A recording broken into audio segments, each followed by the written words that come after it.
অবশেষে খাঁচাবন্দি বাঘ। কুলতলির মইপিট থেকে বাঘবন্দি কোস্টাল থানার মোহনপুর গঙ্গারপাড় সংলগ্ন এলাকা থেকে বন দপ্তর খাঁচাবন্দি করলো বাঘকে। আপনাদের জানিয়ে রাখবো, অবশেষে খাঁচাবন্দি করা হয়েছে বাঘকে। কুলতলির মইপিট এলাকা থেকে সেখানে বাঘের আতঙ্ক ছড়িয়েছিল এবং অবশেষে খাঁচাবন্দি করা হয়েছে বাঘটিকে। অবশেষে খাঁচাবন্দি বাঘ কুলতলির মইপিট থেকে বাঘবন্দি কোস্টাল থানার মোহনপুর গঙ্গারঘাট সংলগ্ন এলাকার থেকে বন দপ্তরের খাঁচাবন্দি করল বাঘকে।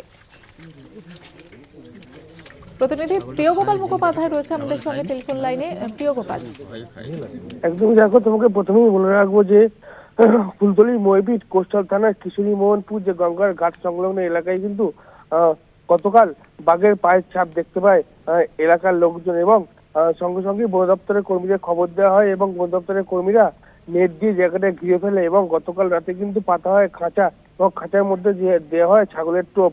অবশেষে রাত আনুমানিক 12:30 থেকে 1টার মধ্যে কিন্তু সেই খাঁচায় যে বাঘ, সেই বাঘ কিন্তু সেই খাঁচায় পড়ে। অবশেষে সেই বাঘকে রেস্কিউ করে তার যে জঙ্গল, সেই জঙ্গলে ফেরানোর ব্যবস্থা চালাচ্ছে বন দপ্তরের কর্মীরা।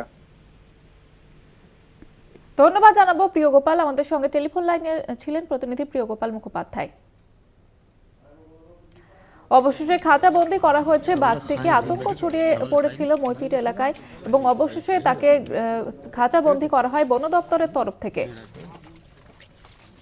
কুলতলির মইপিট থেকে বাঘ বন্দি করা হয়েছে বন দপ্তরের চেষ্টায়।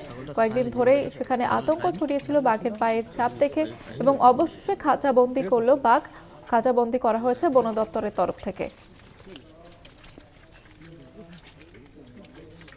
ছাগলটা খায়, ছাগল খায়নি,